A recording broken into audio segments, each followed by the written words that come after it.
So let us just sit quietly for a few minutes and just come to the present moment with the in-breath and out-breath.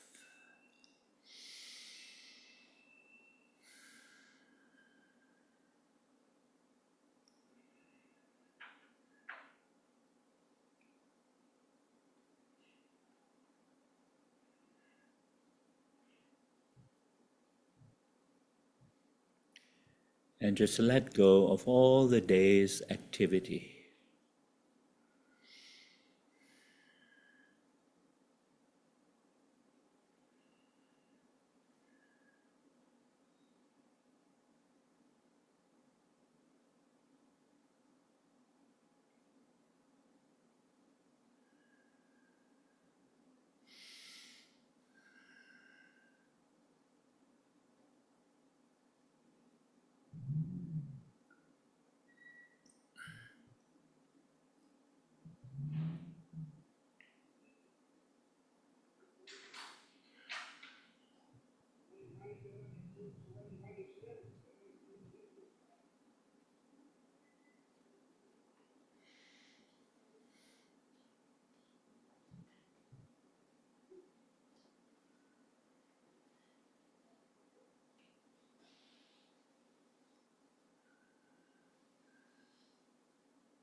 Now let us do a reflection.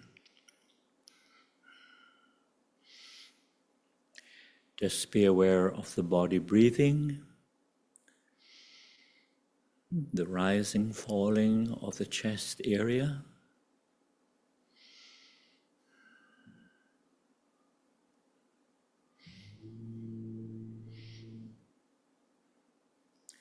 That is a physical process.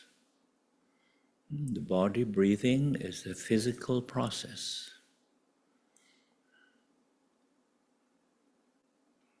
And in the Pali language, it's a Rupa. And the awareness of the body breathing, that is a mental process, otherwise known as Nama.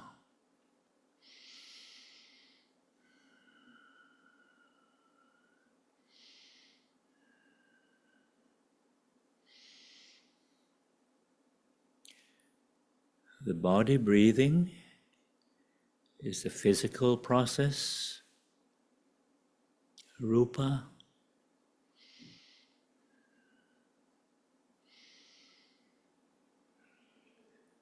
And the awareness of the body breathing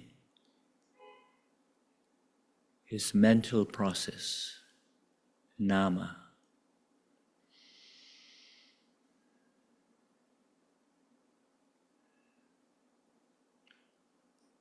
You see that there is body and mind, physical and mental phenomena, Rupa and Nama.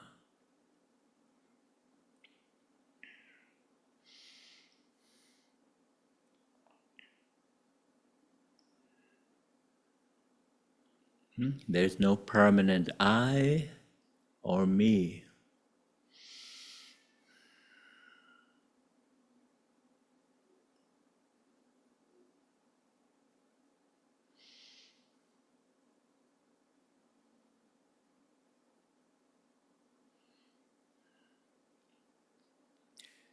The I or me are just social labels that we use for communication.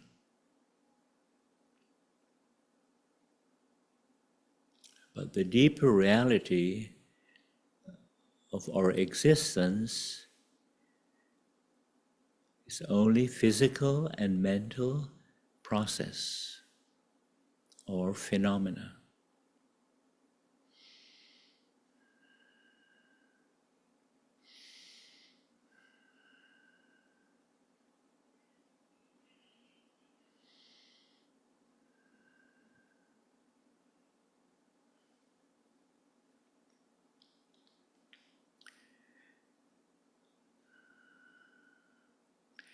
This was one of the reflections in the forest tradition, when the monks were very mindful, very calm, and they could see this fact of physical and mental process or phenomena, Rupa and Nama. No permanent self.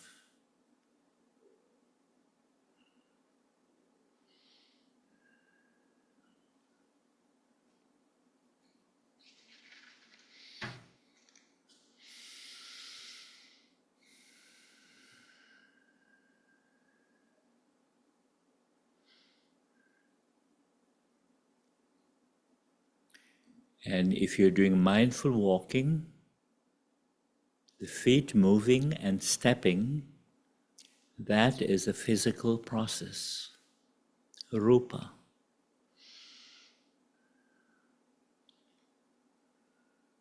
And the awareness of the feet moving and stepping is mental process, Nama. Just mind and body.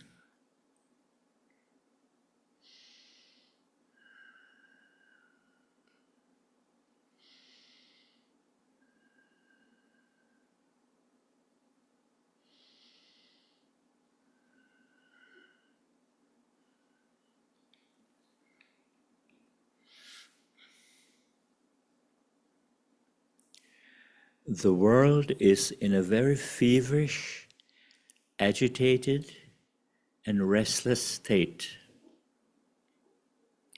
The world is in a very feverish, agitated, and restless state. The mind changes from like to dislike, from craving to aversion, from anxiety to frustration, with the agitation, feverishness, restlessness of the world. If we can learn to make the mind calm and still, it would be the greatest help to the world. The mind changes from liking to disliking, from craving to aversion, from anxiety to frustration, with the anxiety and agitation of the world. If we can learn to make the mind still and calm, it will be the greatest help to the world.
So good evening, everyone. And we'll be doing a reflection on our mental defilements, or you can call them mental pollutions. And in the Pali language, it's kilesa. And we all have these mental defilements because it's a product of our conditioning, or social conditioning. Just like Prince Siddhartha Gautama had these mental defilements also, of course, before he became the Buddha. We can't help but having these defilements, just like we can't avoid learning languages. This is a part of our conditioning. And of course, our minds are a result of conditioning, social conditioning. Beginning in the home environment, of course. And then you have education, from elementary school or kindergarten, high school, college, maybe university, and so on. So we are conditioned beings. You're also conditioned by the climate, by the food, by the media.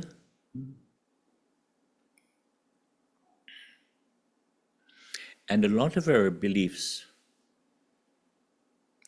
including superstitious beliefs, are a result of social conditioning.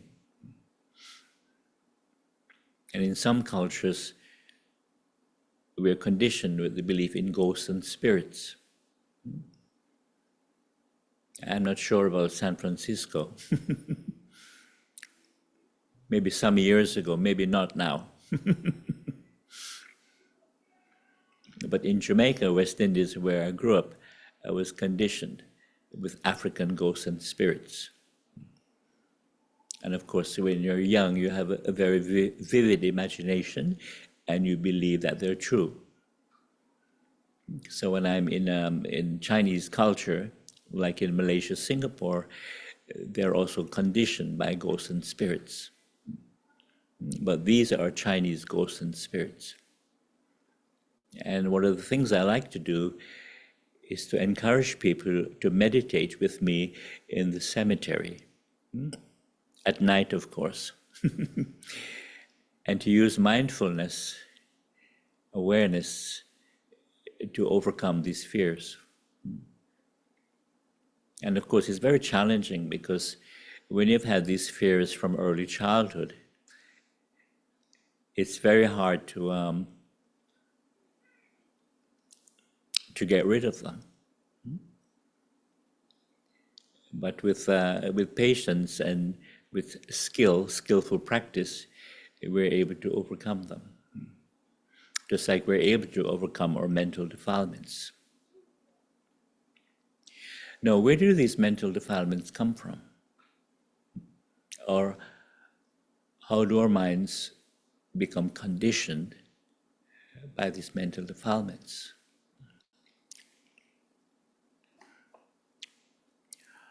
Our minds are conditioned to react.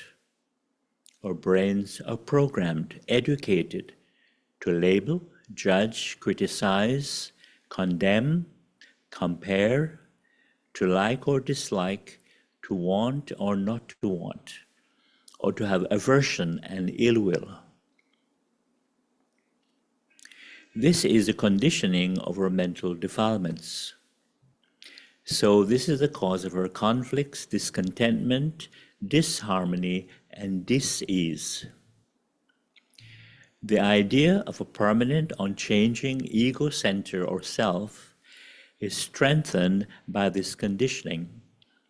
And it is this deep-rooted illusion of a permanent, concrete, and separate ego entity which is the source and cause of our problems and conflicts, fears and worries, insecurities, craving, frustration, and attachment. And of course, we need labels to communicate, obviously. But the thing is that because we don't have mindfulness training, we become very attached to labels, including our names. And we think that labels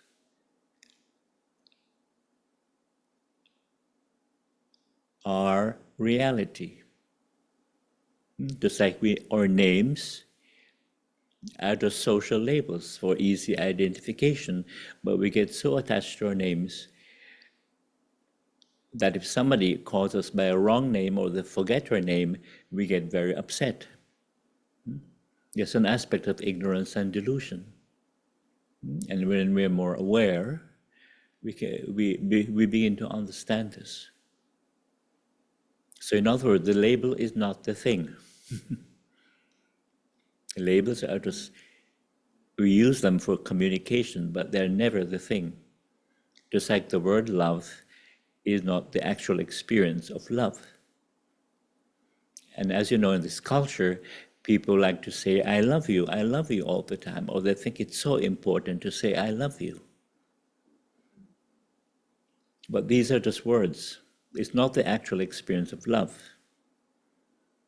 For example, in my culture and in my family, we never used the word love, because love was a way of how you behaved to each other, with kindness, compassion. This is something we can reflect on. Yeah, the word love is not love, it's the actual experience of love. So our main defilement is ignorance and delusion. And from ignorance and delusion comes self-centered craving, desire, expectation, and attachment. clinging. And our third defilement are our negative mental states. Aversion, hatred, ill will, which includes resentment, jealousy, disrespect, envy. Now, ignorance is pertaining to our strong attachment to self or the ego, believing that the I, the me, the ego is something permanent, is something separate, and something which is independent of nature, of society and the world. And as you know, in our modern society, this strong attachment to ego, to self, is very, very strong.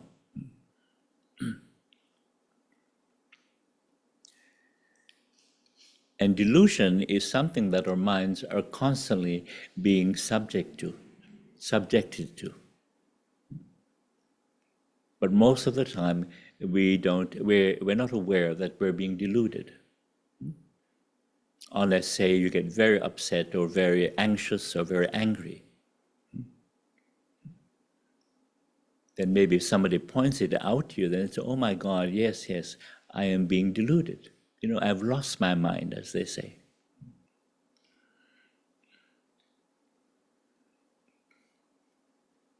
And there are a few aspects of delusion.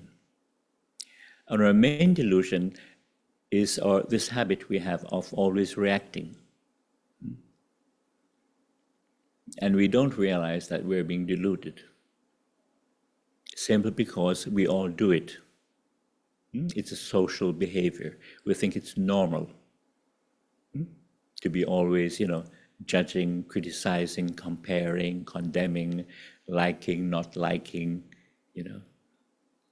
wanting, not wanting, to have aversion, jealousy, resentment, and so on. And also, when we're always reacting, we're always creating our own mental, emotional reality. If you look at it carefully, we're always creating our own reality, right? And we think this reality that we're creating by our reactions, we think this reality is what is really important. But actually it isn't. It's just a source of, suffering and conflict and worrying and all that. Anxiety, of course. And this is why it took someone like the Buddha to say, stop reacting. When you see, just see. When you hear, just hear. Now, that advice sounds very simple, but as you know, it's not easy to practice, right? Because we're always reacting habitually. We're not even aware of it. It becomes like normal behavior. But when we begin to be more mindful, to be more aware, then we begin to see this.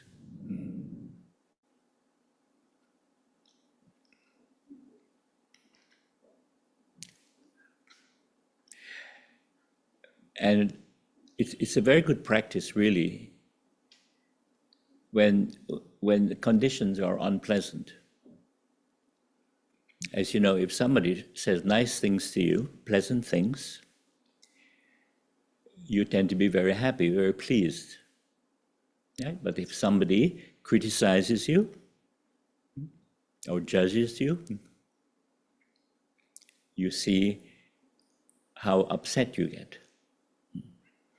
So in other words, we're deluded by both pleasant words, by praise, flattery, and we're also deluded by unpleasant words.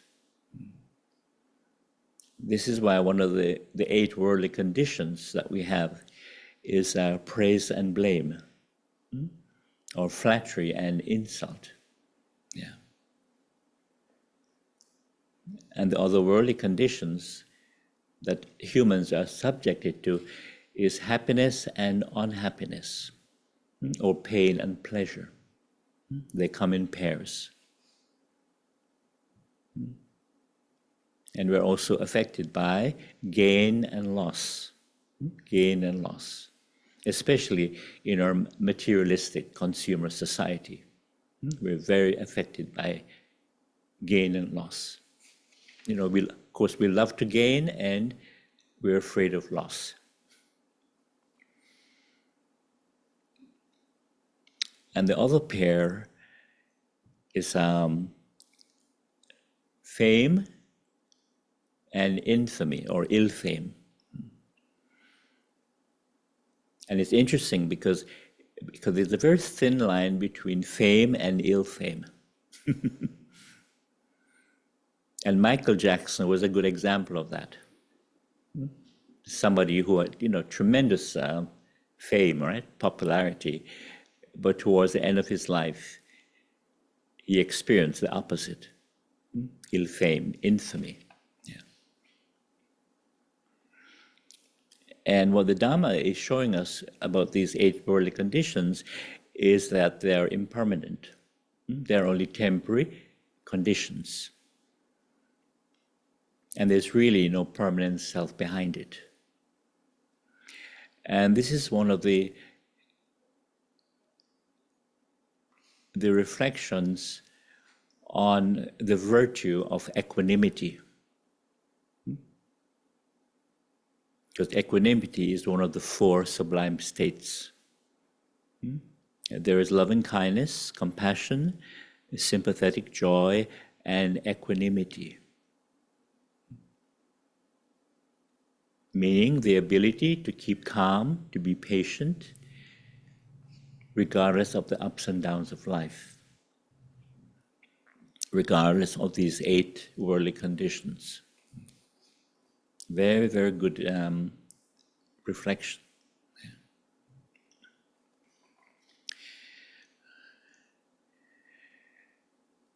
The other source of delusion that we experience, of course, is mental delusion.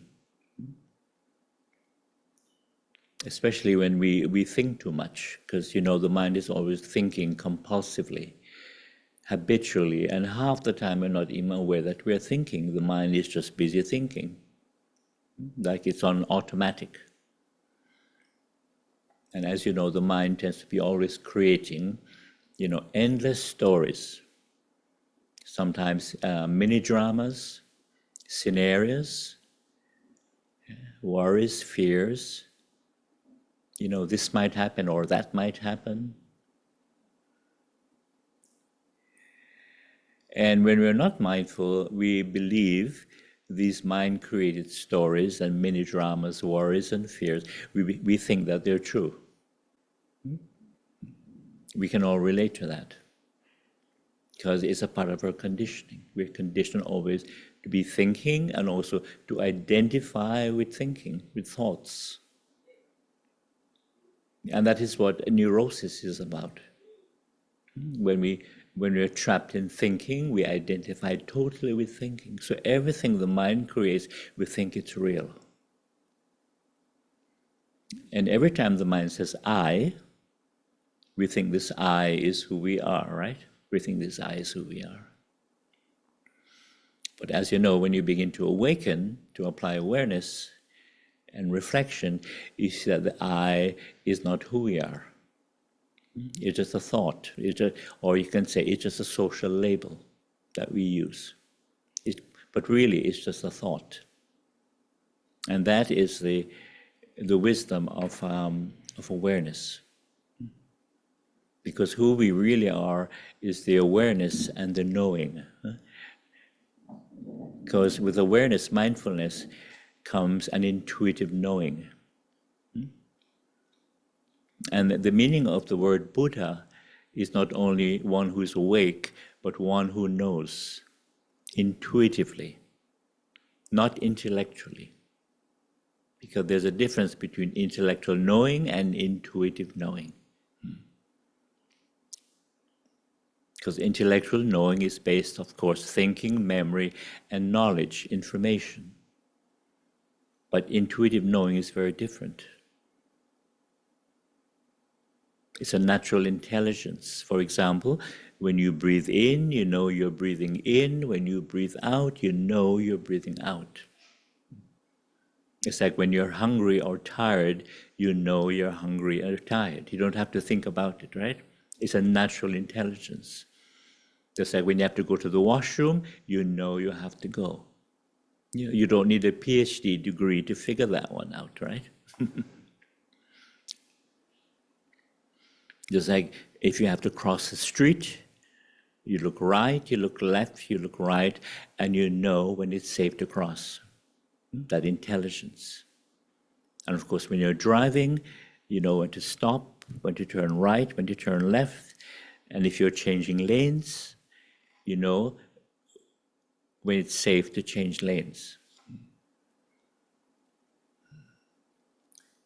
So with awareness, we begin to trust, have more trust, more confidence in the state of attention and knowing.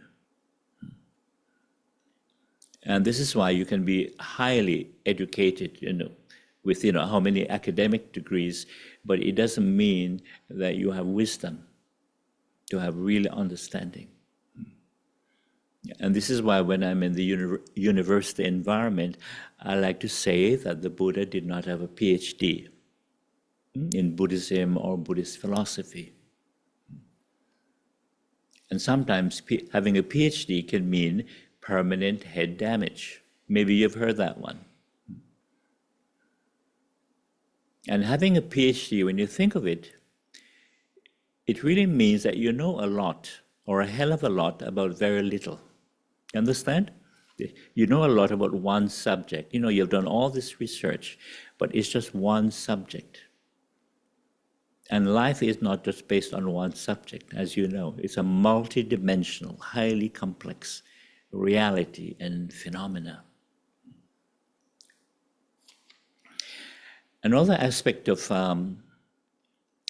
delusion is when we have unpleasant memories.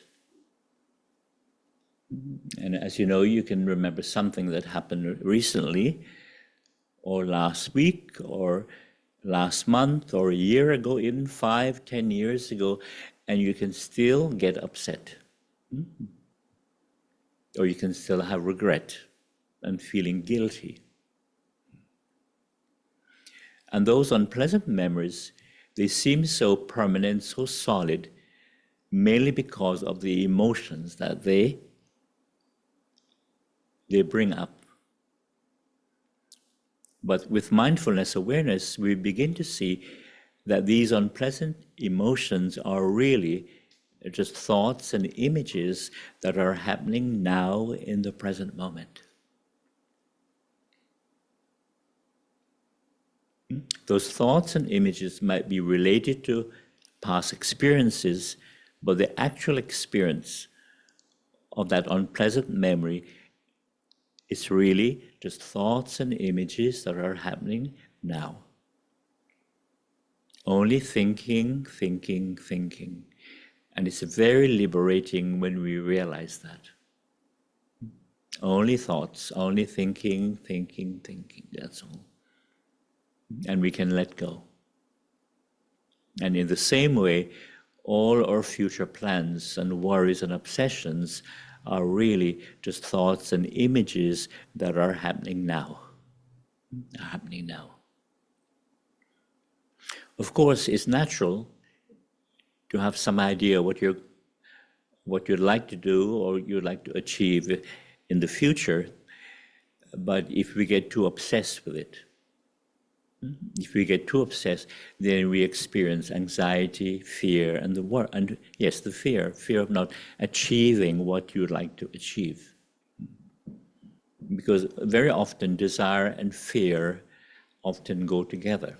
You'll notice that. And there are no guarantees. Because sometimes you might achieve something and you're disappointed. It's not what you expected. And sometimes your priorities change. And yes, sometimes you feel happy, that you have achieved a certain goal. That's natural. But you notice that feeling of happiness or accomplishment, it doesn't last very long. I would say 2 weeks maximum. It's like when you shop impulsively, because sometimes things are on sale and you can't avoid the for sale sign. You feel good when you buy something, but after 3 days, the feeling goes away. And sometimes you regret having spent the money. It's like this. Things are uncertain. And as you know, there's that well-known saying that says, be careful what you wish for because you might get it. You know that saying. It can cause you a lot of trouble, a lot of suffering. So this is very good. As humans, we have the ability to reflect on the nature of craving and desire and planning and so on. So yes, we can make plans, have future goals, but not to be obsessed with them. And we should make them tentative, flexible. Yeah, because life is uncertain. As you know, who would have predicted that this global pandemic would have happened? But it happened. That's right. It happened.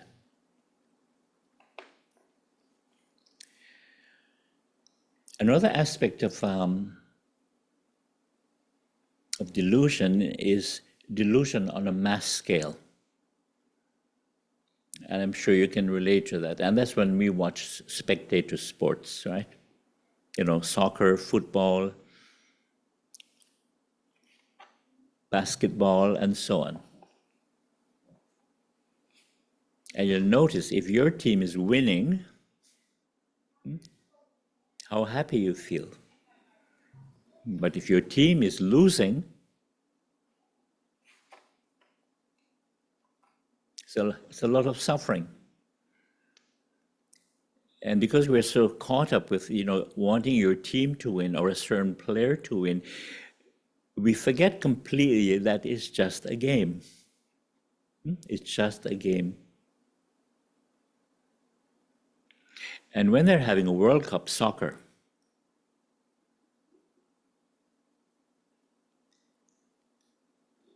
where people are betting thousands and even millions of dollars, it's no longer a game, right? I used to be an avid tennis player, so I used to watch these tennis tournaments, and I could see the anxiety, the suffering I had when I was, supporting one player and the player was losing, right? I have a very interesting story about that, but maybe another time. And of course, sometimes when we remember certain things, as you said, we experience regret and guilt. Now, having regret is something very natural because we can all relate to it. But if you keep regretting the past, whatever you did or said, and feeling guilty about it, you end up torturing yourself. And this is why so many people suffer from guilt. And it's coming from the judgmental mind, part of our conditioning, as we said, judgmental mind. And this is why when we make mistakes, it's very important that we forgive ourselves for being human, because we are not perfect. But because of our social conditioning, we think that we should be perfect. We ought to be perfect. But it's just a concept. You can say it's perfectly natural to make mistakes. And everyone makes mistakes, monks included. Even famous monks makes mistakes. So this is why the practice of loving kindness is very beneficial in dealing with guilt. Because when we do loving kindness, we replace those negative judgmental thoughts with kind, positive thoughts. And may I be well, happy, and peaceful. May I be free from fear, conflict, and delusion. May all beings be well, happy, and peaceful. May all beings be free from fear, conflict, and delusion. Because what is interesting is that guilt is an aspect of fear when you investigate. And there is fear simply because when we're being judgmental and feeling guilty, we tend to create a negative image of ourselves, right? I'm so stupid, I'm so crazy, why did I do that? Why did I say that? I should have done that, I should have done that. And you beat yourself up. So having that negative image, and of course, all those judgmental thoughts create fear and conflict in the mind. Very interesting. So guilt is one of the fears that you experience.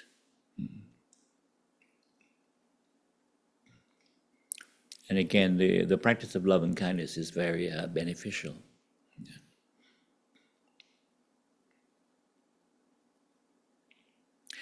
Now, how many of you experience stress in the workplace? How many of you? Well, you're retired, so okay. You have stress? Well, you're perfectly normal.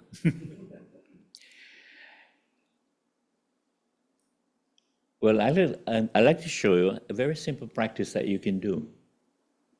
And it's from Qigong. And what you do, breathing in, palms up, breathing out, palms down. Breathing in, breathing out. In, out. So you're aware of in-breath going up, out-breath coming down.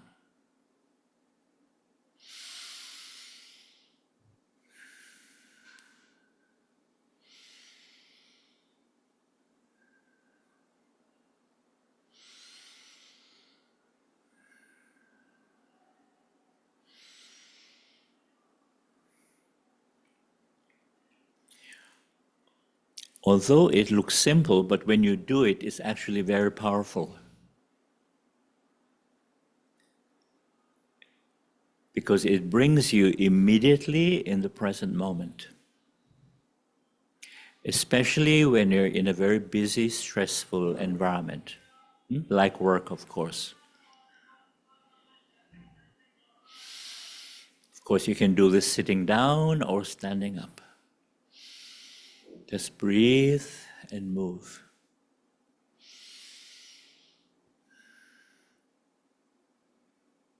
Very helpful. And when I meet medical people, nurses and doctors, I show them this practice. Because, hospitals can get pretty crazy, right?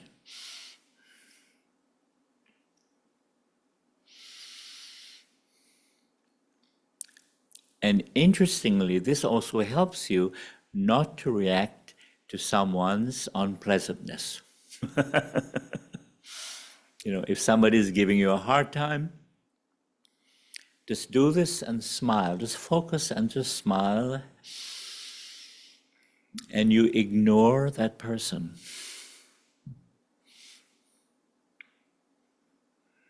And believe me, that person will be very confused, very puzzled.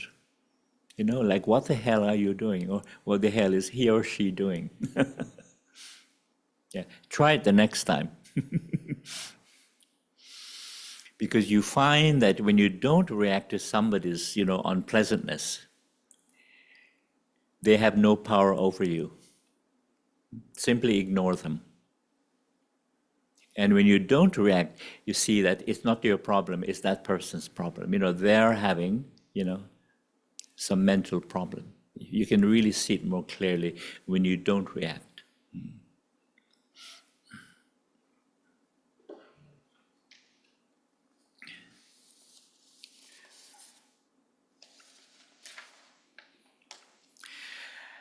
Now, desire or craving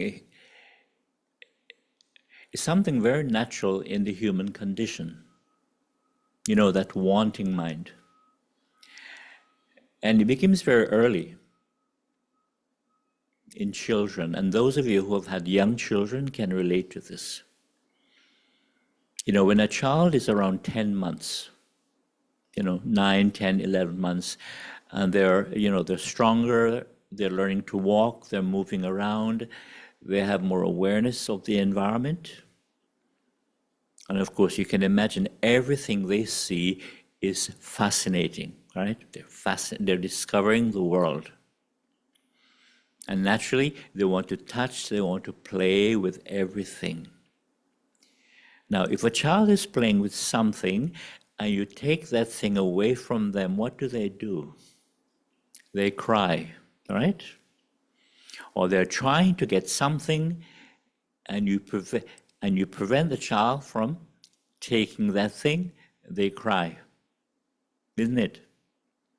So it shows you that wanting mind, that desire, is something very natural. And then when a child is speaking, a child begins to say, I want, right? I want this, I want that, or I don't want that. And that is the beginning of duality. Duality means subject and object. Subject and object. And the I is always the subject. I wonder if you see that. Likewise, when a child says, I like this, I don't like that. It's the same duality, subject and object. But it's a very innocent conditioning, simply based on language. And of course, the child begins to identify more with that desire. I want this, I must have it. And if I don't get what I want, I'm going to be unhappy for the rest of my life.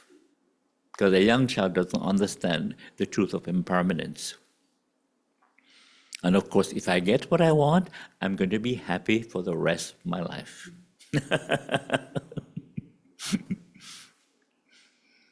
So when we begin to reflect on the nature of desire or wanting or craving, you begin to see it's not the desire itself or wanting that is a source of suffering, but is our identification with it. You understand? The personal grasping, the holding on, the I, is the I that suffers, not the actual wanting itself. And this is why in mindfulness practice, we learn to identify that desire, that wanting. Instead of saying, I want this or I must have it, you say, there is desire. There's a state of wanting. And then you say, it is impermanent. It's only a temporary mental state, a changing condition of the mind, and it is unsatisfactory, it's uncertain, right? There are no guarantees what will happen when you get what you want.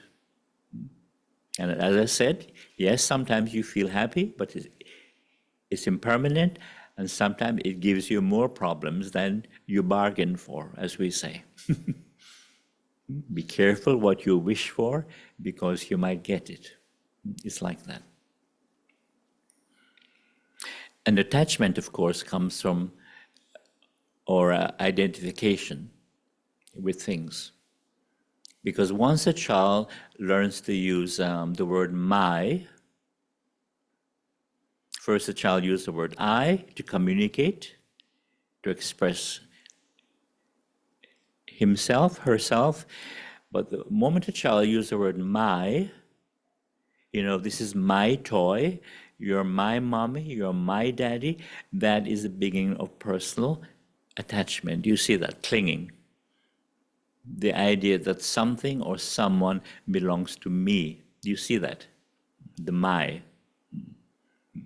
And of course, the more materialistic we are, in our consumer society, the sense of my becomes stronger and stronger. And that's why we also suffer from the fear of loss. Fear of loss. especially when there is emotional attachment to something or someone. The fear of loss tends to be stronger. Yes. Yeah. And what the Dharma is teaching us, that as human beings, we have this unfortunate habit of identifying with things, whether it's physical, mental, or emotional, as me or mine, because whatever we identify with is subject to change. It's not permanent, including our bodies, other people, and of course, all our material possessions, attachments. Everything is subject to change. And this is why the wisdom of impermanence is something that we have to always reflect upon. Because initially, when we hear this teaching of impermanence and constant change, many people feel uncomfortable. Because although we might know that things change, yes, things are permanent, but it's, how do you say, it's not a deep understanding. Because whatever I'm attached to, whether it's people, material things, certain conditions, we want those things to be permanent, right? Because there were personal attachments. It's something we have to reflect on. Whatever we're attached to, we want those things to be permanent. And if you don't like somebody, or that person has been giving you problems, you don't care if they're impermanent, right? If they have a heart attack and drop dead, thank God. Good riddance, right? You know the saying. It's like that. So it's something we can reflect on. And a good example of this also, say if you have an old car, it has a few bumps and few scratches.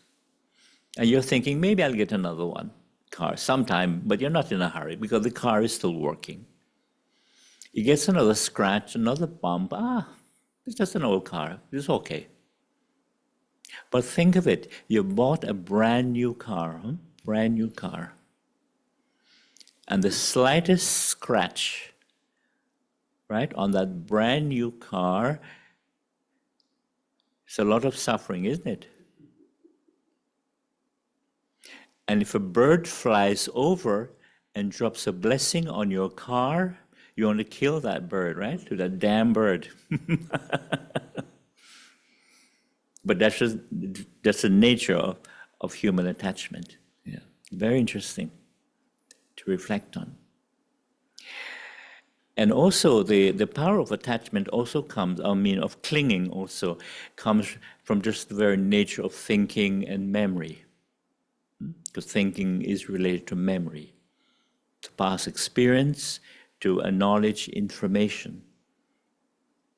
So that when we have a strong memory, this is why we cling so strongly to certain things. It's mainly because of thinking and memory. And this is why it has been said that happiness is really having good health and a bad memory. The ability to let go. So sometimes having a good memory can be a blessing, and sometimes it can be a curse. That's right, yeah. Once I had a very dramatic lesson in Sri Lanka in letting go, but I don't think I have the time. Maybe another time I'll mention it.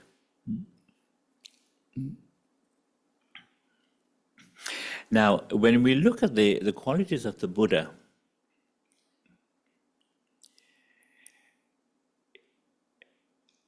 the main quality is wisdom and mindfulness.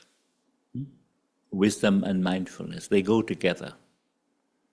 And wisdom means, of course, right understanding, right attitude, right view. And of course, self-understanding.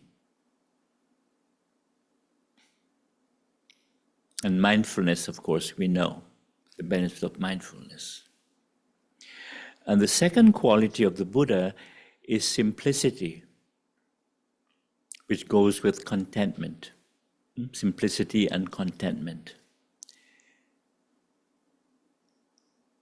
And the other quality that goes with simplicity and contentment is renunciation. Renunciation. And the third quality is loving kindness and compassion.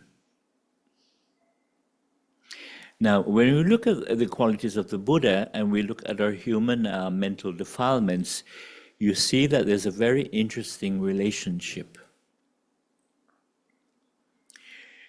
You see that wisdom and mindfulness is the medicine, the antidote for ignorance and delusion.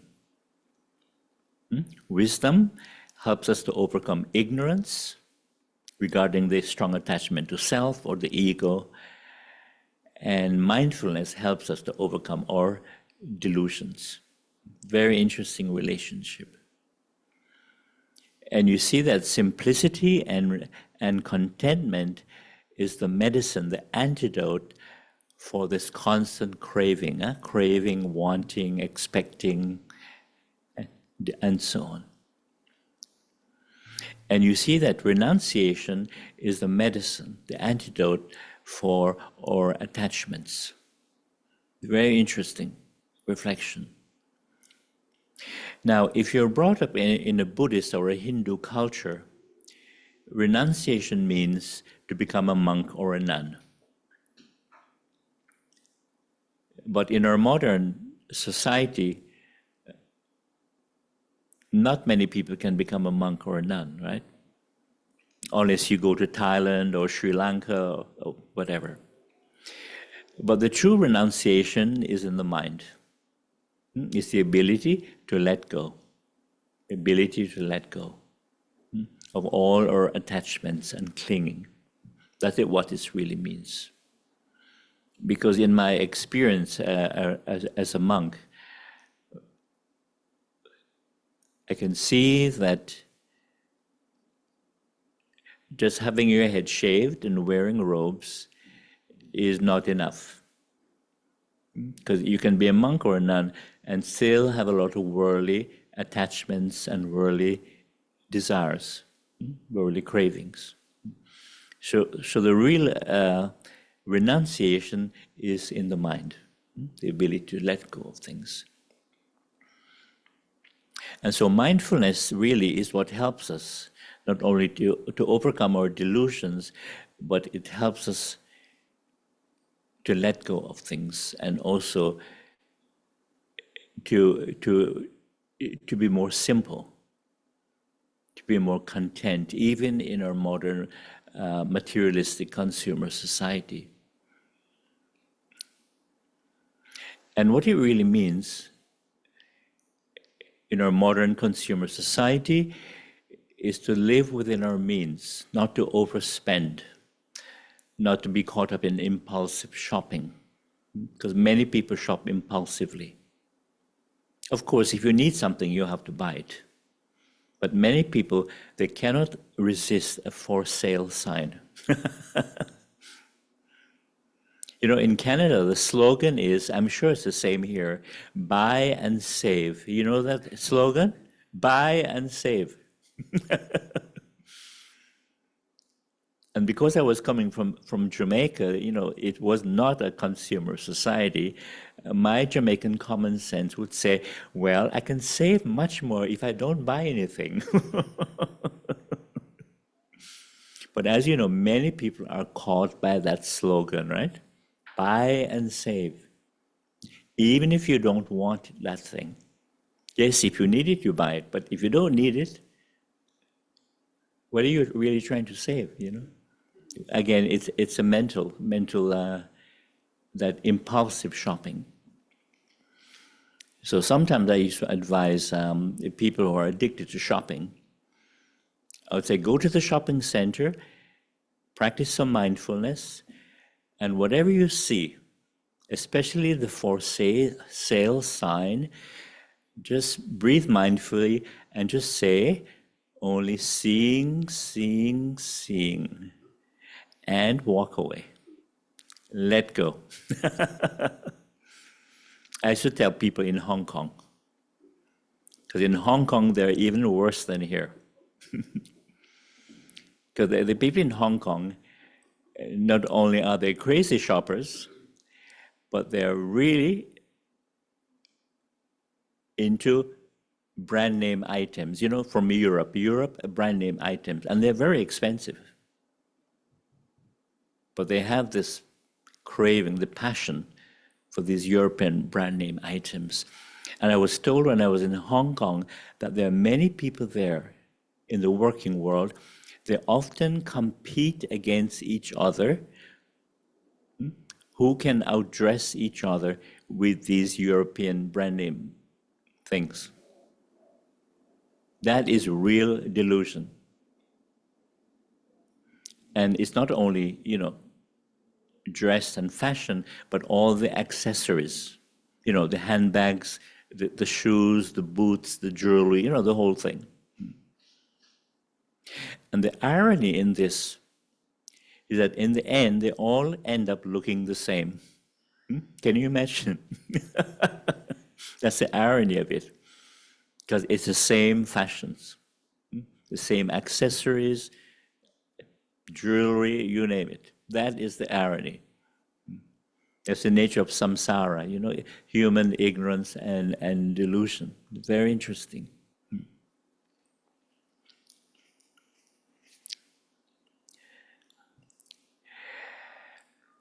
And a very important teaching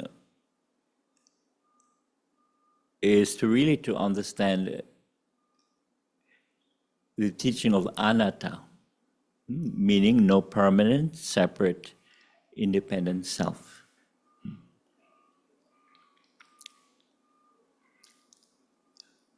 And initially, this teaching can be challenging because often people will say, what do you mean there's no self? I exist, right? My name is so-and-so. I have a job. I have a profession. I have a family. My address is so-and-so. What do you mean I don't exist?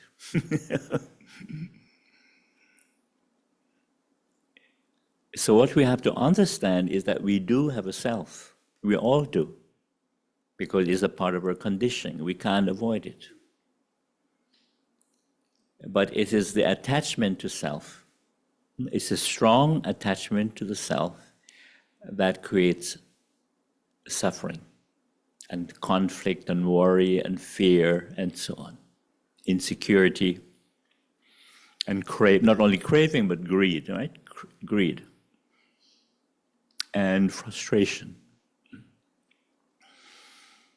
And as you know, the Buddha was the first person to have this insight that the self that people have always thought was permanent.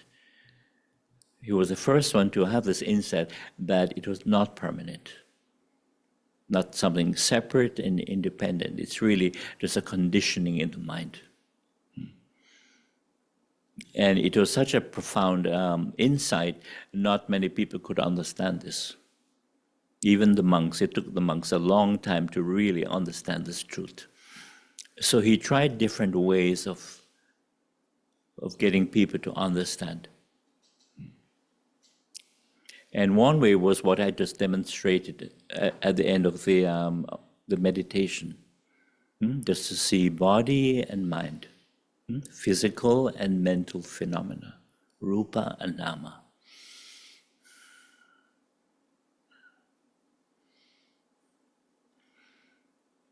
And another way was to go a bit deeper and to see the 5 factors that create our daily experience, right? I'm sure you've heard of this, the 5 aggregates, or skandhas. And he went a bit deeper, and you have the 32 body parts. And he went a bit deeper, and there are 6 elements. That is very profound.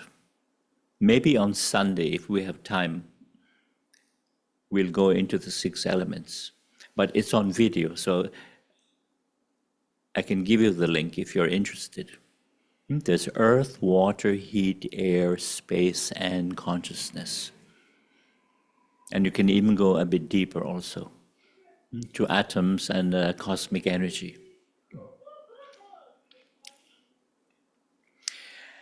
But what is interesting is that when we first hear that we're this process of body and mind, initially it's just an idea, it's just a concept. Just like when you read or hear that we're composed of 6 elements, it's just an idea. But when you investigate deeply, you see the reality of it. And that's why I said the teaching from the forest tradition, just seeing the reality of body and mind in all your activities, then it becomes real. You see the fact of it. Then it's no longer a concept. You see it, when you're breathing mindfully, when you're walking mindfully, when you're eating mindfully, when you're sweeping mindfully, when you're washing things mindfully, you see that reality. Just body and mind, Rupa and Nama. And you see that everyone is Rupa and Nama, regardless of your social status or your social label. You're able to go beyond even the labels of man and woman, mother or father, sister or brother, son, daughter. And you see the Prime Minister is also just Rupa Nama. President, Rupa Nama. Queen or the king, Rupa Nama. That's physical and mental process. Even a dog, Rupa Nama. A cat, Rupa Nama. Same thing. A rat, Rupa Nama. Even an ant is Rupa Nama. Physical and mental process. And we're alive because we're a process. It's very complex, but if we're not a process, we wouldn't be alive. And because we're a process, we have to keep recharging this process, right? In the same way that you recharge your cell phones, it's the same thing. Even the process of digestion when we eat is extremely complex. But fortunately, the body has the intelligence to deal with this complexity. Once I took a half-year course in biochemistry, when I was in college, and that's what we studied, the digestion problem, the digestion process. And only then I began to learn how complex it was. But if you have serious digestion problem, then you don't take it for granted. You need medical treatment. And I knew somebody, a Canadian lady actually, she was working in India, and after a few years, her digestion process just shut down, and she couldn't eat anymore. Fortunately, she could go to one of these natural cure centers, and she fasted. She went on a 1-month fast, very carefully monitored, and just sipping water. She could not drink just normal water, because when you're fasting, you can drink a lot of water. But in her case, she was only allowed a spoon of water once an hour, because the cells in the body need water. But the body also needed the rest so that the digestion system could come back to normal. Yeah, it's quite amazing. Yeah, I fasted for 5 days and then 10 days. It's a wonderful experience. Yeah, very healing. Have you ever done fasting? Okay, yeah. Because the first 2 days you have to rest. You feel dizzy, you feel weak, and all you think about is food, right? Including all the menus you have read.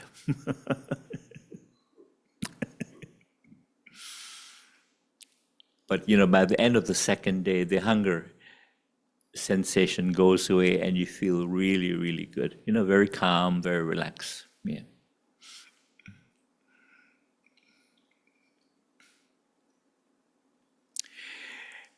So one of the ways of understanding the truth of non-self is to reflect on the reality of the body. Because, we identify very strongly with our bodies, just like we identify very strongly with the way we look, our image. And what the Dharma is saying is that when we reflect on this body, you begin to understand a different reality. For example, if you tell the body not to get sick, does it listen to us? The body doesn't. It will get sick because of certain conditions.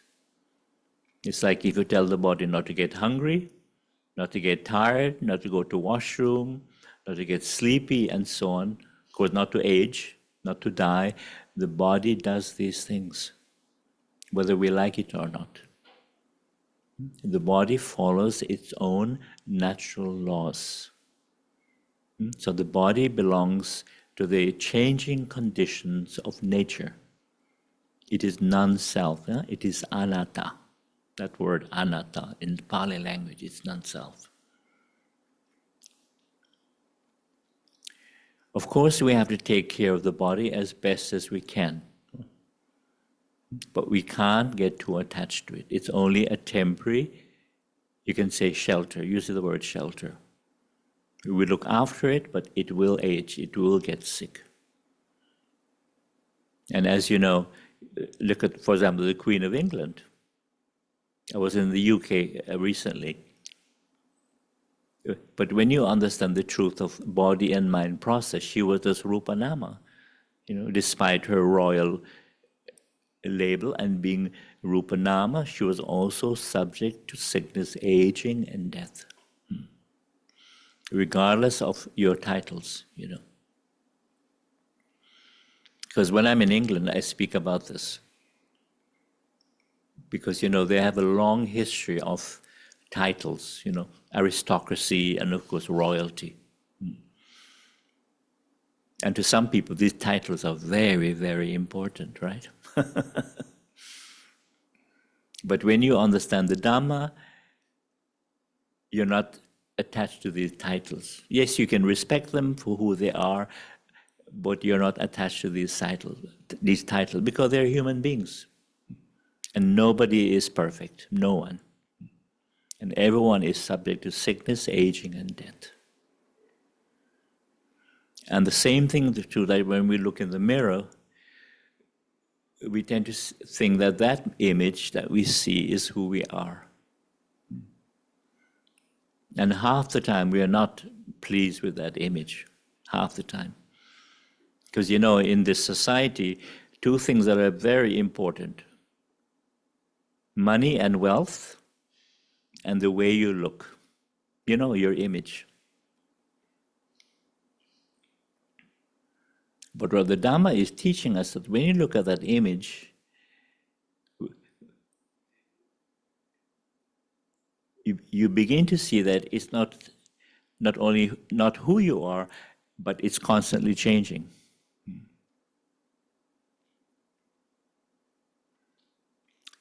And I like to say that sometimes you look in the mirror and you say, well, today I'm not too bad. I'll never be a fashion model or win some beauty contest, but I'm okay. But then 2 days later, you look in the mirror and you say, oh my God, what happened? I look awful.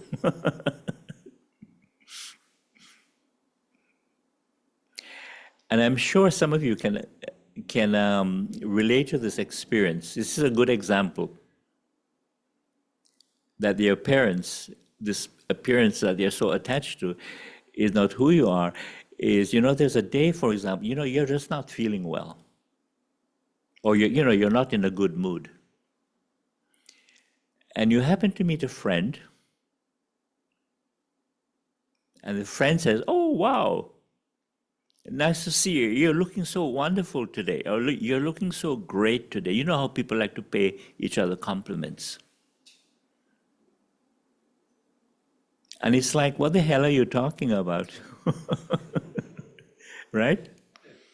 Because what you're experiencing has nothing to do with that image that your friend is seeing. You see the point I'm trying to point out? It's a good lesson to reflect on. You know, what you're experiencing has nothing to do with that public image that people are so attached to.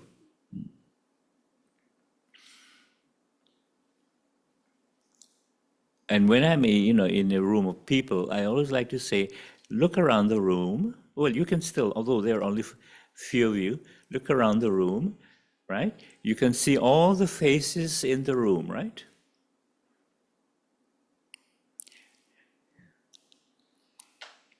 But there is one face that you cannot see, right? That's right. And yet you're aware, you can think, you can understand without seeing that face. So it shows you who you really are is not this ugly face. Or that's, silly looking face. It's something that we can reflect on. Once I saw a very interesting documentary where a guy went around some city in North America with a video camera, and he went around and he interviewed very attractive looking people, both men and women. You know, the model types. And he asked them the same question. Do you think you're attractive? Or do you think you're beautiful? Or do you think you're handsome? And interestingly, most of them said, no, I don't think so. I don't like my nose. It's too thin or broad. I don't like my eyes. They're either too close together or they're too far away. My chin, I don't like my chin. My ears are sticking out or they're too small. It's very interesting, isn't it? Again, it shows you the truth that who you really are has nothing to do with this public image. Yeah. And there's that old saying that physical beauty is only skin deep. Physical beauty is only skin deep.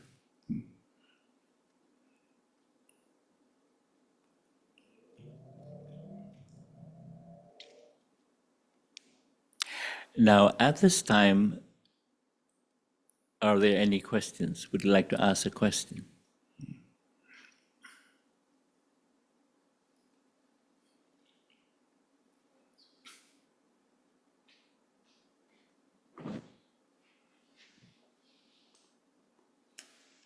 Can you talk briefly about the mind as well? Because we're not the body, but then Right. we're not the mind as well, I believe, right? Yeah, that's a good question about the mind. One of the insightful ways of really understanding the self or the ego, it comes from this wonderful revelation I had when I first went to India. Because one of the questions I was asking, what is thinking? What is thinking? Because nobody ever told me that. And I saw how thinking was creating most of my mental, emotional turmoil and suffering. And the other question I had was, is it possible for all this mental, emotional suffering to stop? And is it possible for the mind to be silent? But you can imagine when your mind is very active, very restless, you can't imagine the mind being silent, right? But in India, I discovered the silent mind. It's possible for the mind to be silent. And this profound teacher gave me the revelation of what thinking was all about.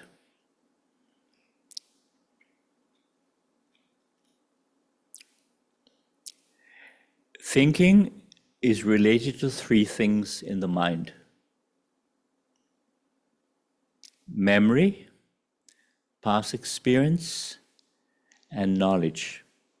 You can add the word information. Memory, past experience, knowledge, information. Now, if you observe your mind, you see this, don't you? You can see the connection. Memory is obvious, isn't it? And past experience, knowledge, memory, of course, are connected, and knowledge, information. So thinking is a response to those things. So in other words, every time we think, we're actually recycling the information, the knowledge that is stored in the mind. Okay? And thinking has that ability to project in the future. You can see that in your minds. We're either remembering something or we're projecting, planning and all this stuff. So in other words, thinking is a movement in time from past to future, past to future. And that's why we're conditioned with the idea of time, because of thinking. And it doesn't matter what language we think in, it's the same thought process. That's what is so fascinating. You know, it can be Russian, Japanese, Italian, Spanish, you name it. It's the same thought process, moving in time. And the conditioning of the self, the ego, which we all have, is a result of this thinking process, moving from past to future. For example, when you meet somebody for the first time, and say you're talking about yourselves, what do you talk about when you talk about yourselves? It's all personal history based on memory, isn't it? Right? It's so obvious. You know, your family background, where you grew up, elementary school, high school, college, and so on. You speak about that. You speak about books you have read, movies you have seen, now things you see on internet. And if you're in the working world, you speak about your work history, right? And if you've traveled, you speak about places you have been to and maybe places that you'd like to travel in future. So in other words, who we are as a conditioned being or conditioned self or ego is really a collection, just a collection of memories based on personal history. And with that, our future plans. So you see how it's related to the thinking process. So it's a construction of the thinking process, moving from past to future, past to future. And the Buddha had this understanding, because he realized that awareness, present moment awareness, mindfulness, is something very different. Right? It's not related to past and future. It is always now, the unconditioned state of mind. It's often referred to as Buddha nature. Whereas our thinking is result of conditioning, right? You know, education, social conditioning, and so on. Yeah, very interesting. Now, of course, we need thinking in daily life, but you find that when we don't need to think, the mind keeps thinking unnecessarily, compulsively, right? So we waste a lot of energy. And when the mind keeps thinking compulsively without awareness, all the mental suffering comes in. You know, the worry, the craving, and all that stuff, frustration. So this is why an aspect of practice is learning how to be. Of course, in daily life, there are things you have to achieve, right? You can't avoid that. But when you're not working, it's very important that we learn just to sit and learn how to be quiet. Because in our daily life, we're caught in, it's called becoming. The craving to achieve, to have, to this, to this, to this. And because we're always caught in becoming, with that there is always the fear of not becoming. The fear of not achieving, not having, and so on. But when we learn how to be quiet, how to just be, you're free from that constant craving to become, to achieve, to have, to possess, and so on. So you're free from time. Because time is an aspect of fear, anxiety, and stress, right? It's always time related. Fear, anxiety, and stress. And that's one of the great benefits of meditation learning, just how to be in that state of timelessness.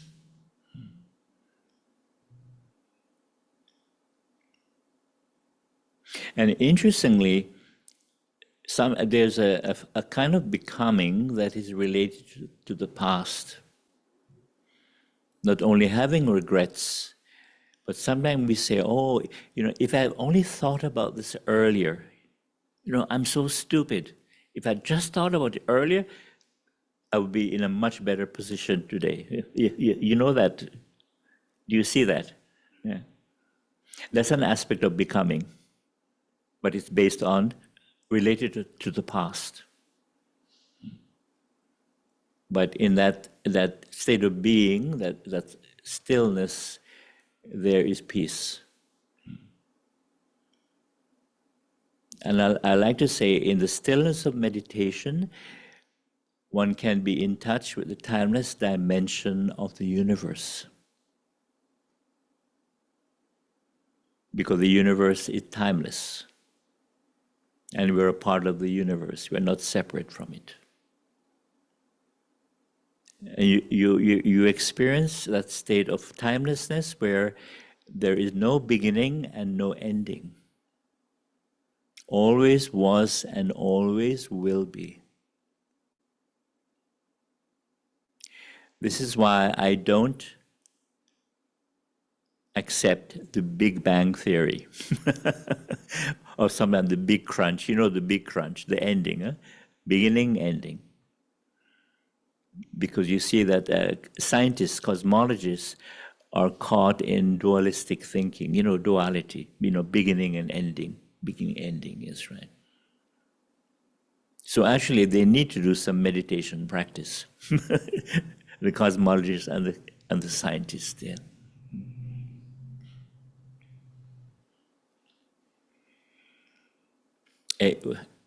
Would you like to ask a question? Anyone?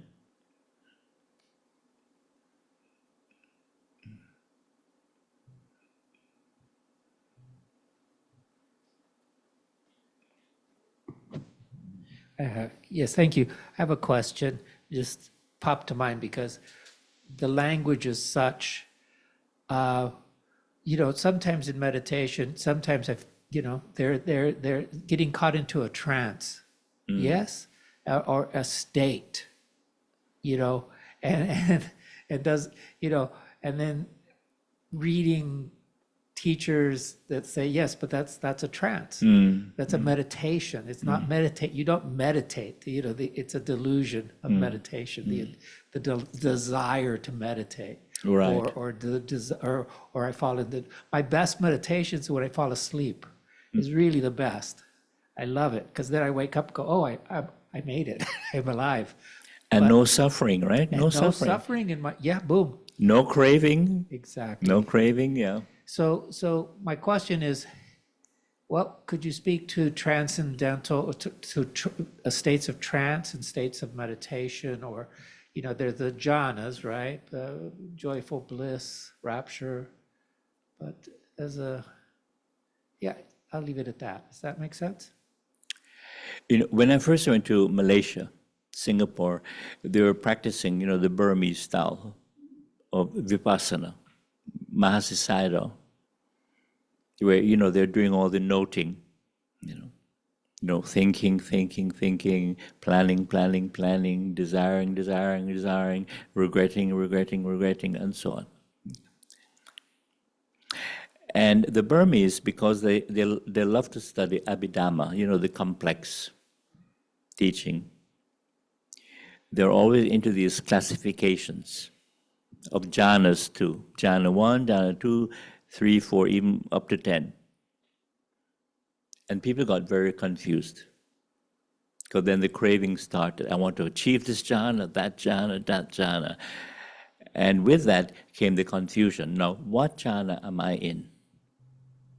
Am I in 1, 2, 4, 5, 6, or maybe 1.5, 2.4, They got confused. It's craving. This is why I don't use the word jhana, because I saw the confusion in Malaysia, Singapore. I just use the word stillness, just stillness. And in India, it's called samadhi. It's the same thing, samadhi, the stillness. Yeah. And also, the classification of spiritual attainment. Non-satopana, the stream entry, once returner, non-returner, and then the arahant, the state of the arahant, the state of perfection. But these states, although they are interesting, they are only concepts. Don't cling to them, don't be attached to them. Because sometimes somebody will say, I think that teacher, he's an arahant. I say, are you crazy?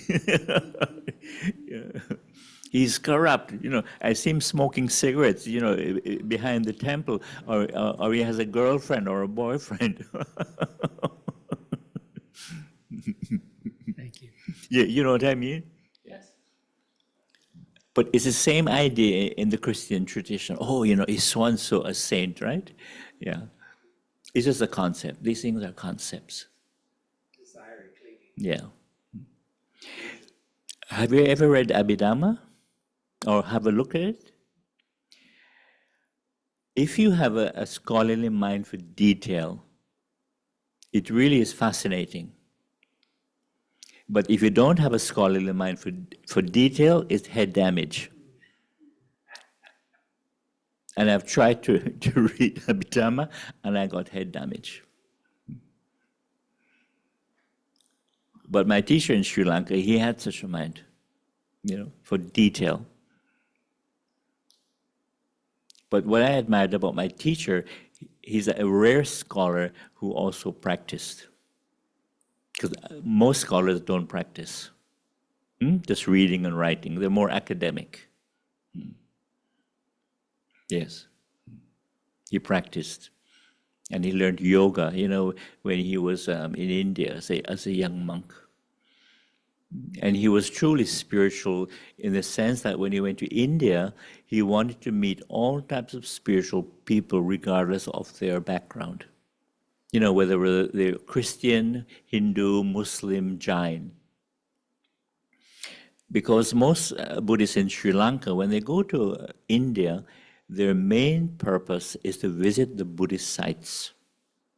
Where he attained enlightenment, where he gave the first teaching, where he passed away, where he was born, and so on and so forth. So for them, it's a very devotional pilgrimage. That's fine. But my teacher was very different. Yes, he saw the sights, but he wanted to meet spiritual people too. Yeah. Very open-minded.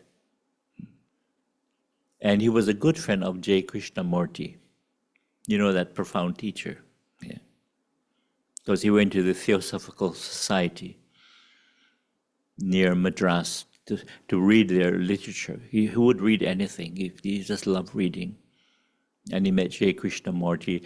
And at that time, J. Krishnamurti was still a part of that Theosophical Society. Because, he was being groomed to be the new world teacher, But then he really shocked all of them when he said, I am not the world teacher. Yeah. He said, truth is a pathless land.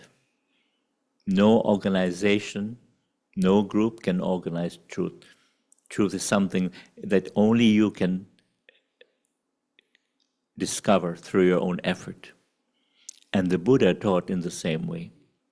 Yeah, he always said that, I can only point the way, but you have to walk the path. Don't follow me blindly, don't worship me. That's right. Yeah. Very radical way of teaching. Very radical. Yeah.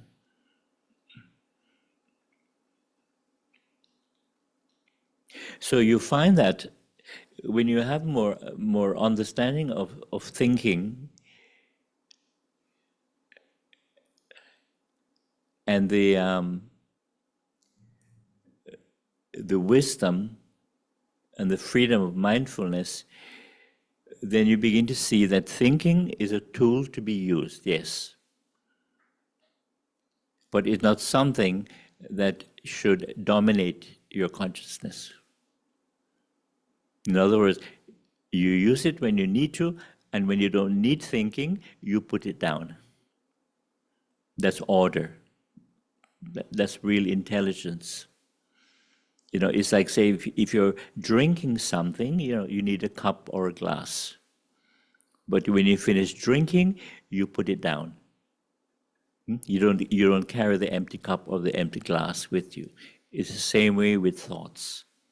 Yeah, use it when you need it. When you don't need it, you put it down. Yeah.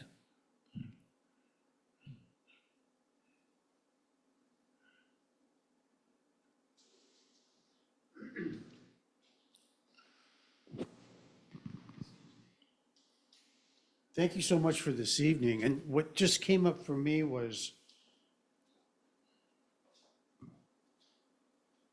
what is the method for putting thinking down?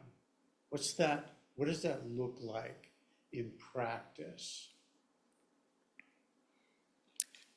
You come back to present moment awareness. That's it. Yeah. Whatever it is, breathing, walking, qigong, yeah. Even dancing, if you want to dance, yeah. Yeah. You keep coming back to the present moment. Yeah. So that's why you train the mind to let go of thinking. Yes, and that's the other thing that had come up for me when you were talking about thinking as being this time travel from past to future, and how the mind is thinking is going on constantly, and I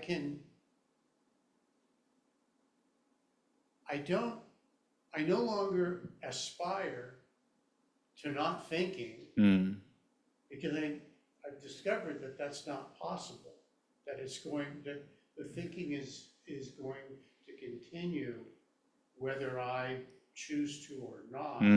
But what I can aspire to is how attached I am to those thoughts, how strong my grip is to those thoughts, and that it at least feels a little bit better and seems a little bit more reasonable and a little bit more genuine and authentic an experience to hold those thoughts lightly and loosely enough so that I'm, as you said before, I'm flexible in my expectations. I'm flexible about who I think I am and how I present. That I don't have the rigidity in my thinking. Yes, That's yes. what I can can aspire to. Yes, yes. This is why there's a difference between our normal everyday thinking and reflective contemplative thinking. Because reflective contemplative thinking is very important, but there's a difference. Our normal everyday thinking tends to be very restless, agitated, right? Shallow. It tends to be self-centered, and it tends to be reactive. And as you said before, in that kind of thinking, that's where, as you just said, where the agitation comes from, and the obsessive desire comes from, and the great disappointment comes from. Right. Et cetera, it's all of that, you know, from that. So the trained mind can be a very wonderful thing. Yes. And a powerful thing. And the untrained mind can also be a very powerful thing, but not so wonderful. That's right, yeah. And so the contemplative, reflective mind is calm, right? The thinking is coming from a calm state. It tends to be objective, right? As opposed to being self-centered, because you're investigating, right?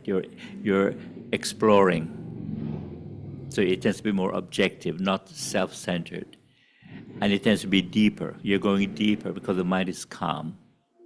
Of course, it's not reactive, right? You're not reacting. You're just investigating, and you're able to go deeply. And your mind is more creative, right? You have more creative thinking because you're investigating. And you begin to see that there's a big difference in those qualities. That's right. And you notice that sometimes you're trying to solve a problem and you can't. Of course, your mind is very agitated, restless. But when you calm your mind, you find very often suddenly things become clear, right? Yeah. Some insight is. Yeah. The understanding comes, the answer comes very often, simply because your mind is calm.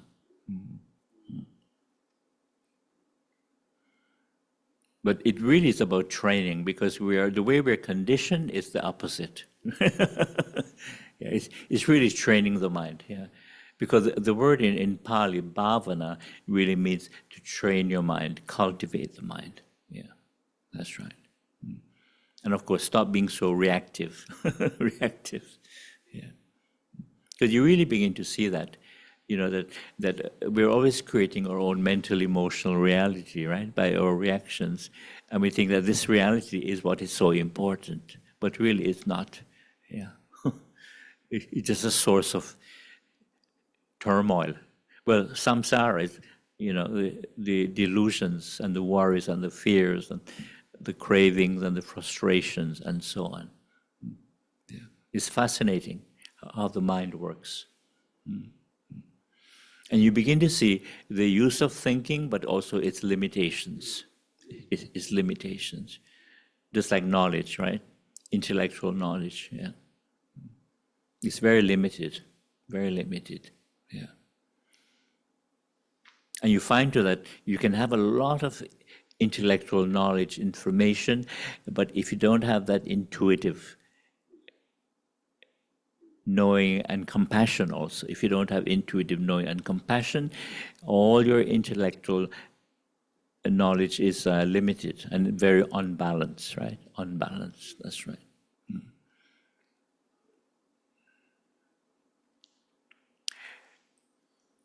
There's a very good story. There's a young monk in his teacher's temple, and he's washing his teacher's teacup. And this teacup happens to be the teacher's favorite teacup. Does that story ring a bell? Zen flesh, Zen bones. And that day, the student was not being careful. The teacup slipped from his hands, fell on the floor, and broke in several pieces. Then he began to worry. I've broken my teacher's favorite teacup. He's going to be so angry, and he's going to give me a really bad scolding. And he heard the teacher coming. Ayo, ayo, what's happening? So scared. What to do?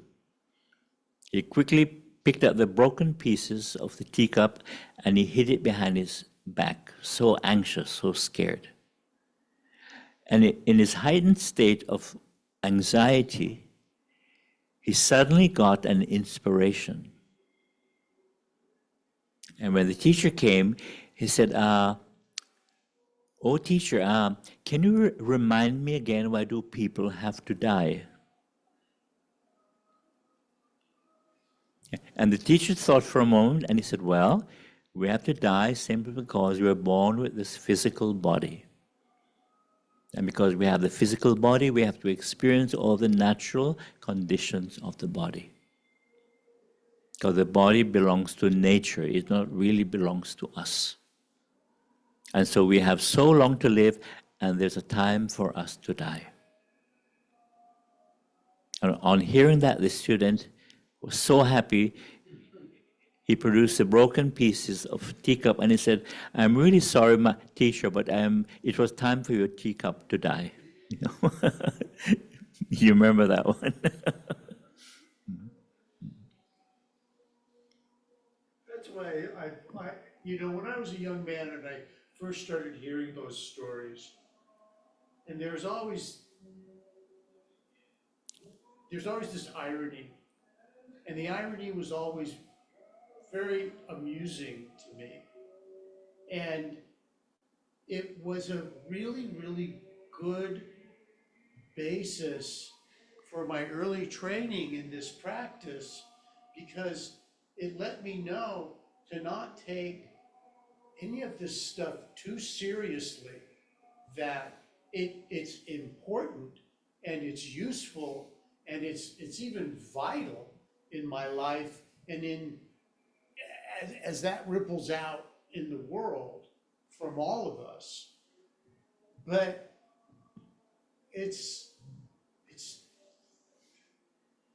there's something so ironic about the way the world comes together and the way the world falls apart, that it's funny to me. It's humorous to me. It brings that irony brings me a sense of joyfulness, that you can have this student who was this story that seemingly was about the student's anxiety and anxiousness and fear, and then it turns into this very humorous kind of moment, because and the humorous moment usually includes either a student or a teacher or someone to have a moment of realization.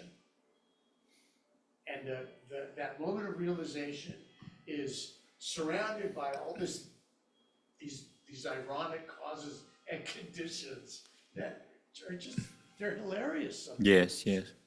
Do you know the well-known story about the man who got really angry with the Buddha and he was shouting at the Buddha, cursing him? You know that story? If you keep going, maybe I'll Okay. Because during the Buddha's time, people are always getting upset with him. And in my own work, people get upset with me too. And the reason is they're clinging to certain beliefs. And when they hear the Dharma, which has nothing to do with their beliefs, they get upset. And the fear, of course, is fear.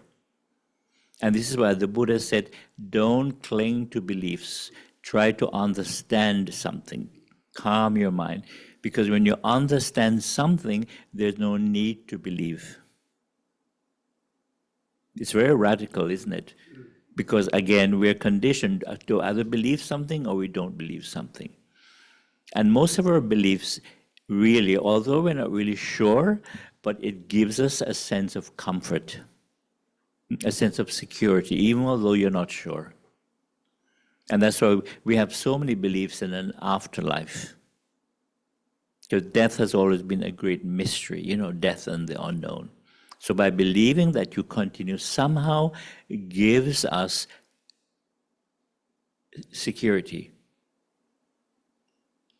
So the Buddha said, like, for example, I don't have to say, I believe tonight is going to get dark and tomorrow morning it's going to be light again. We don't have to believe that, because we know from experience, whether we like it or not, the sun is going to set, it's going to get dark, and tomorrow morning it's going to rise again, it's going to be daylight. So in the same way, the Buddha said, don't cling to beliefs. But I know it's hard. It's hard. Especially when you're brought up with certain beliefs and your family believes the same thing and your whole community believes the same thing, right? It gives you that confidence, even although it's not secure. Because if somebody says your belief is rubbish, you see how upset you get, right? But that is the wisdom. But I know it's very difficult for people to let go of beliefs. So anyway, this one man got really angry and was shouting at the Buddha, cursing him all the names he could think of in his language. And naturally, people looked to the Buddha to see how he would react or deal with this very angry person. Because it's a very peaceful setting in the forest. But this man was livid, He was deluded.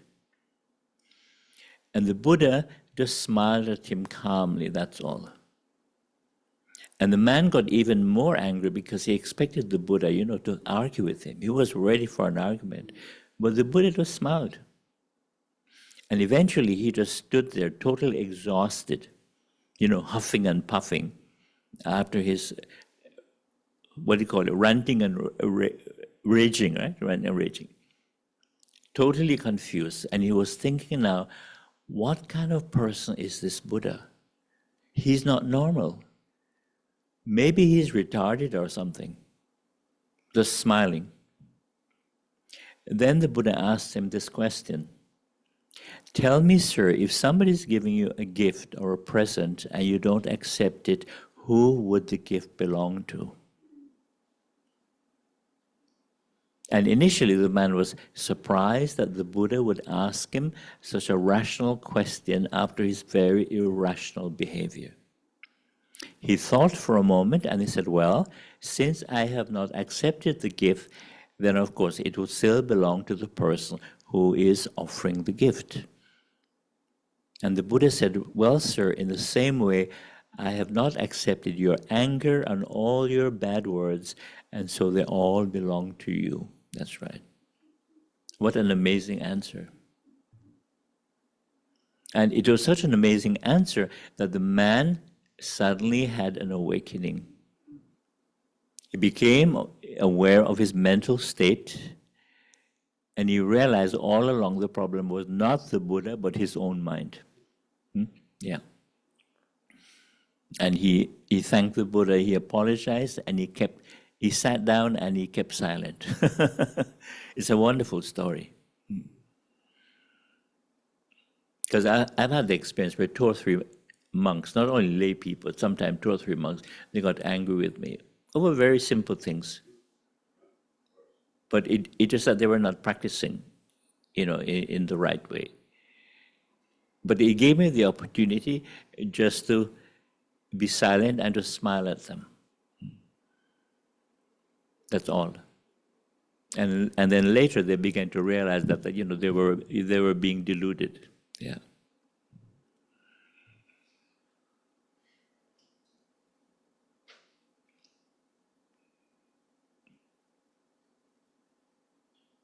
How are we doing for time? It's very late. Well, we're living in a timeless universe, but our human time says after 9, right? Which is why Noe left, not because he wasn't enjoying it. I know. I don't know if you want to say a word or two about Sunday before we adjourn. Oh yes, Sunday we're having the workshop. We will be having some mindfulness practices. We'll speak about the benefits of mindfulness.